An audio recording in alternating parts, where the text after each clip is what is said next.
Hi, welcome to Golf Training Hacks. In this video, I want to talk about hitting fairway woods off the fairway, off the grass.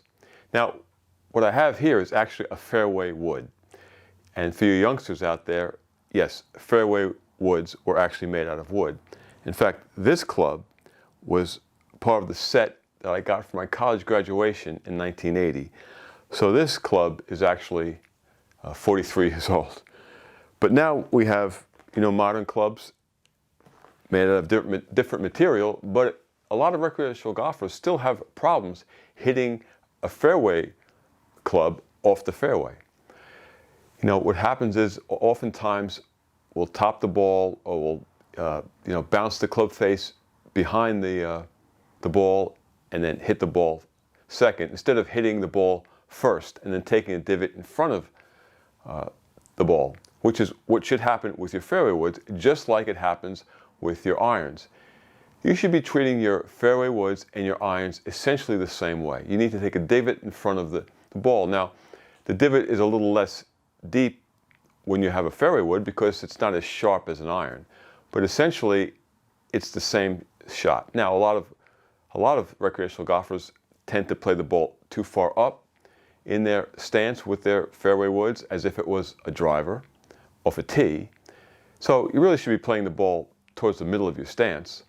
Also, we've all heard the adage or the advice, you got to sweep the ball off the grass with your fairway woods. Well, that doesn't really help, because when you're sweeping, what happens is, as the ball is coming in, as the club face rather is coming into contact, it's moving up, and you're hitting the ball on the lower half of the club, and that causes a mishit.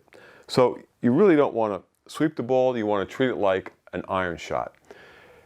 Now, what do you need to do that? Well, you need your hips to function correctly, and you need some hip strength.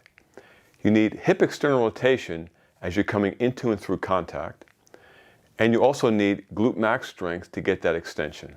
Now, don't forget, we're not just standing there when we are swinging a golf club. There's a lot of rotational force coming into a golf swing and into your hips, so you need strength and mobility in your hips to control that force. So let's take a look at what I'm talking about in terms of what the shot looks like at impact and through impact. So what should your hips be doing as you come into impact and through release with a fairway wood, or really with any club? Now remember, I've said this many, many times, your hips lead the way in the golf swing. So when you are starting your downswing, what happens? Well, this front hip needs to go from some position like this, something like that, into external rotation, and that external rotation drive is going to begin to help you lead the way in the golf swing with your hips. So as you're coming into impact from your downswing, to get there, your forward hip has gone from something like this into external rotation. Now, as you're coming into impact, this hip now is going into internal rotation. But in this video, we're really just talking about improving our external rotation capacity and our glute max strength, because not only is your hip going into external rotation to start that downswing, but as you get closer to impact, it's driving into the ground and going into extension. And that's when you begin to start getting the internal rotation. So at impact, you want to look something like this. You've pivoted, your hips are open to the target, you've went from external rotation into internal rotation, and you're starting to drive your foot into the ground so that your ankle, knee, hip, and shoulder begin to create one line. And at impact, you have created internal rotation in this hip. Now, as you get further along and releasing your leg out in front of impact, now you're into full internal rotation and full extension into this front hip. But in this video, we just want to work on external rotation capacity and your glute max strength. So let's get started.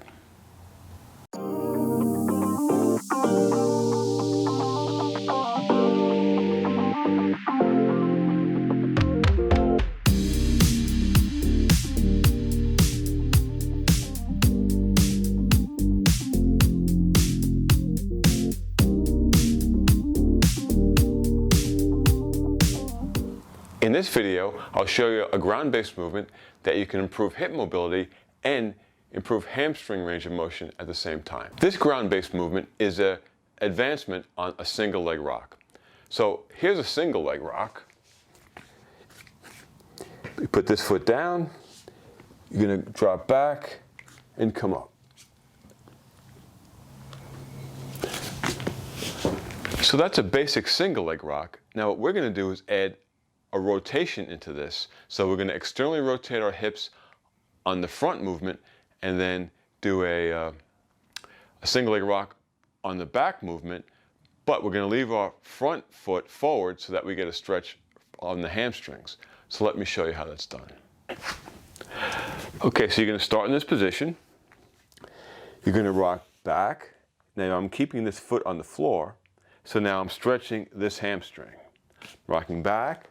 When I come forward, I'm going to push this knee out. So I'm externally rotating this hip, and I'm rocking back on this hip.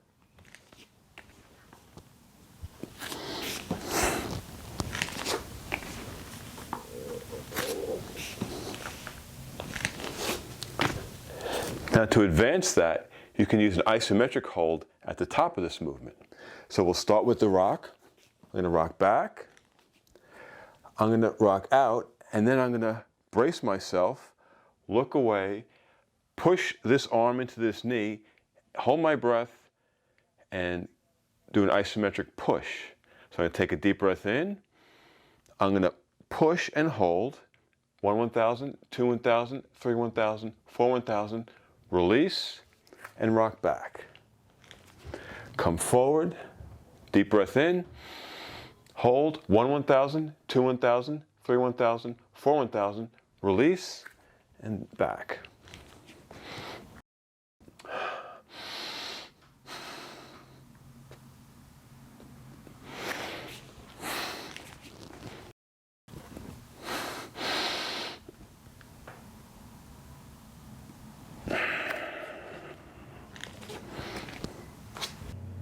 So now I'll do that movement from the front so you can see it from a front-on view. All right, so we're going to start like this. And the first movement was rock back. You want to keep this foot on the floor as best you can. You don't want to lift it up. Rock back. You get a hamstring stretch. You're going to rock forward and kick your knee out, and I'm keeping this foot on the floor, right? You don't, in this case, you don't want to out like that. That is another exercise, though. So we're out here. We're going to rock back.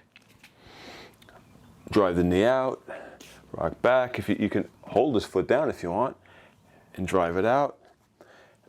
Rock back. Now what we're going to do is use an isometric hold and get some more range of motion.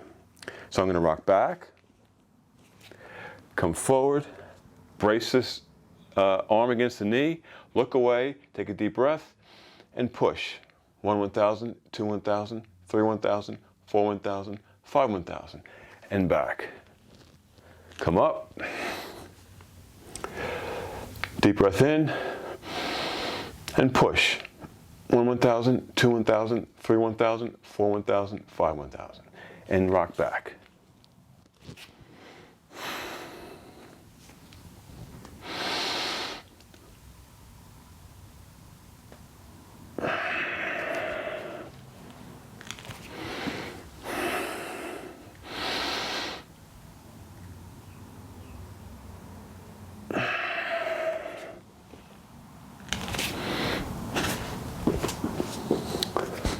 Great exercise, and that's a view from the front. So that's a great way to do a couple of things at once. We're getting some external rotation on the front side in that top movement. We're rocking back into the hip on the back movement, and we're getting some hamstring stretch as we rock back. So this is a shout out to Tim Anderson and his original strength and Kelly Starrett in the ready state, because I kind of combined two of their movement techniques into one. We follow them all the time. They don't know us, but we should know them. If you want to really look into these ground-based movements, check out Tim Anderson. And if you want to learn a whole bunch about mobility, check out the Ready State. Hip strength and glute max strength is so important for the golf swing. It's also important to organize your hips so that they're aligned correctly. Now, we've all seen this basic movement, I'm sure. It's a hip bridge. It's very simple.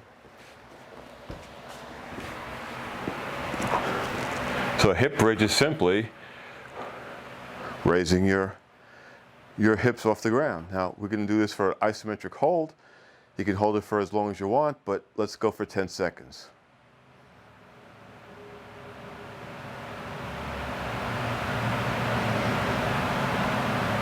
So that's roughly 10 seconds. The way you can make this more challenging is you could put bands around your knees, raise up, and press out on the bands. That really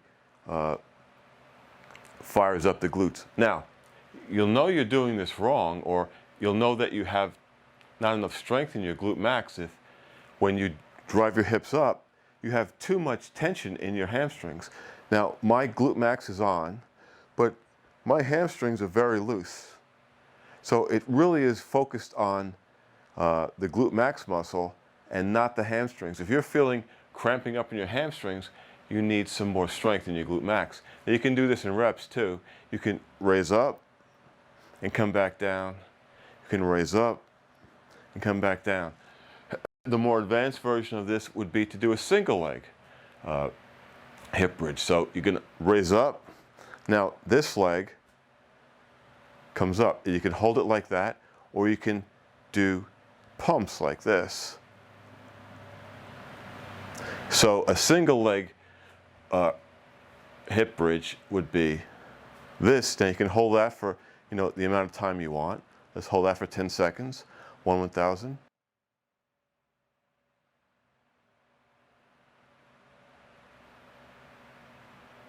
So that's about 10 seconds. If you'd like, you can just come in and out of it, or you can do it with a single leg pump, or you can combine it all. You can come up, single leg pump, come back, and drop down. Up, single leg pump, back, and down. Another version would be holding this out for 10 seconds.